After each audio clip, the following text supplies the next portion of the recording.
皆さん、こんにちは。アリーナ・オクリーナチャンネルのアリーナです。本日は、パールさんの動画、日本では合法なのに海外では違法という動画を見てみたいと思います。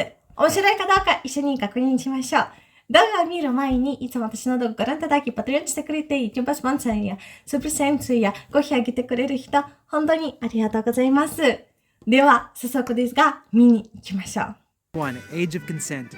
This one is a much debated topic in Japan today, but the legal age of consent is 13 years old in Japan, and one of the lowest in the world. Age of consent referring to the minimum age at which a person is considered to be capable of giving consent to sexual acts. In fact, this has been part of the Japan Penal Code since 1907, more than 100 years without change. Interestingly, most prefectures in Japan have statutes and local ordinances that raise the effective age to between 16 and 18 years old, while at the same time leaving some gray area for specific cases. At the end of the day though, the national age of consent in Japan is 13 years old. Number 2, marrying cousins. On somewhat of a lighter note, it's legal in Japan to marry your first cousin. Like many of these laws in the video, it may be legal in some countries, or if you're from the US, in your state. But the truth is, in other parts of the world, marrying your first cousin is still against the law. So I thought this one was worth mentioning. This law dates all the way back to Japan's Meiji period, and it was passed in 1898.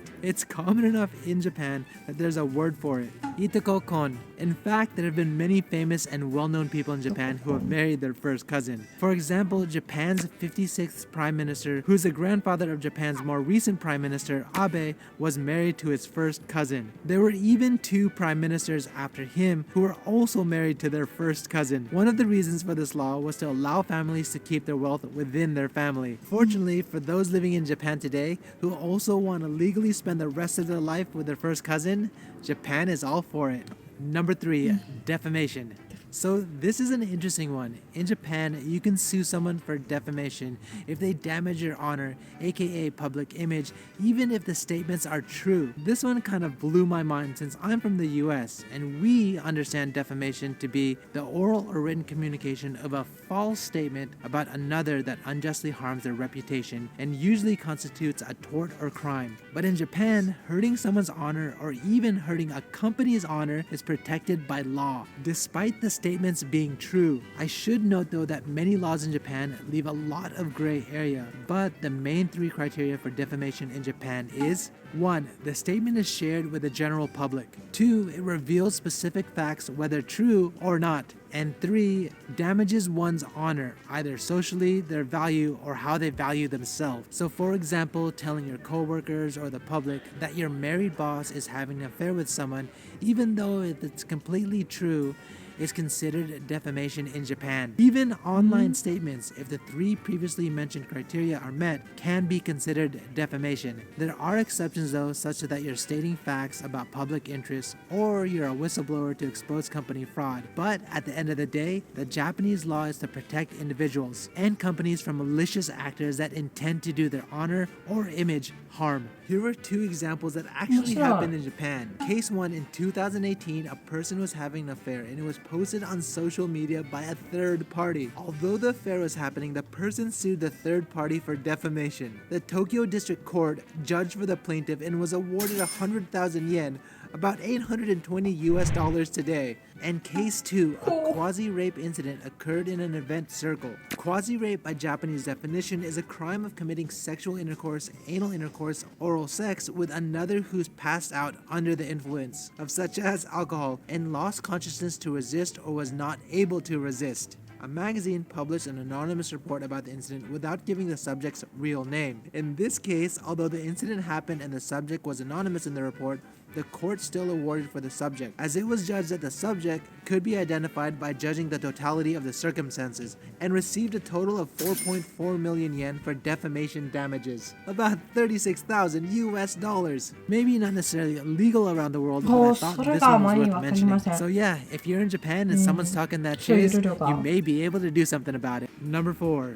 Food. Now this one is quite a sensitive topic for many people, so I'm gonna try to tread lightly. In Japan, hunting whale and dolphins as well as eating seal and sea lion is completely legal. Although it's part of the diet for some Japanese, it's probably safe to say that most don't eat it regularly. Yet it's still easily found in shops results for some of these animals. On the other hand, shark fin also legal to eat in Japan, probably more commonly eaten, and I think it's fair to say that many Japanese consider it a delicious food as it's easily found on menus, probably most commonly found in Chinese restaurants throughout Japan. But since it's such an expensive delicacy here, Japanese probably won't be eating it regularly. In regards to whaling specifically, Joji Morishita, who negotiated Japan's withdrawal from the International Whaling Commission, said in Japan the whale eating issue is a symbol of respect for different cultures, and many people in Japan think it's not right for people from outside to impose food culture on other places. どんな意見もありません。 Or not, こちらは the かわい fact そう。 is, at this time, it's legal to eat these foods here in Japan. And number 5, cigarettes. So these days, we all pretty much know that cigarettes are not that good for you. Many places around the world have laws protecting citizens, including children, from cigarettes and secondhand smoke.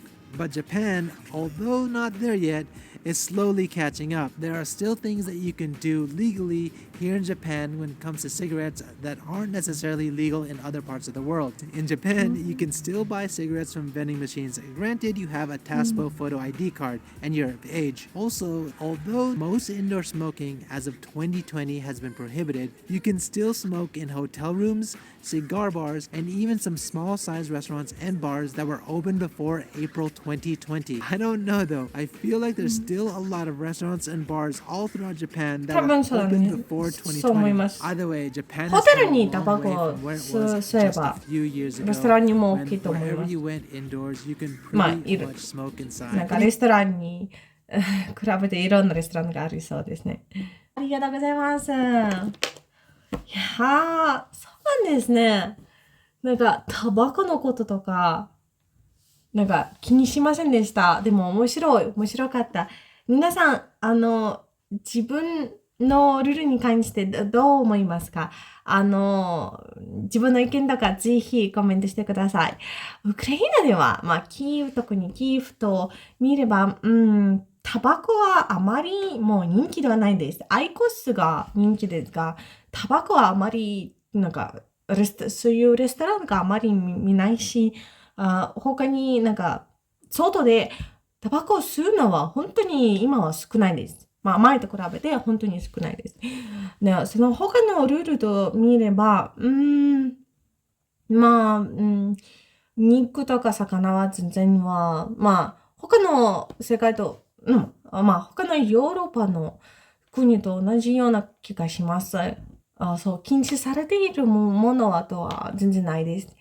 それに、年齢の話ですが、なんか、20歳になれば全然問題はないです。でも、20歳になければ、まあ、いろいろ映画館とか、なんか、本当に血だらけの映画を見るのは本当に大変なので、あまり中学生とか高校生は、なんか、映画館に見ることはできません。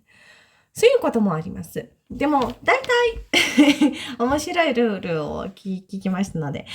いとこの話は、それはやっぱりウクライナでは無理です。それは、はい、禁止されています。はい。で、皆さん、いかがですか？こういう動画は、ぜひ自分のコメントとか意見を書いてください。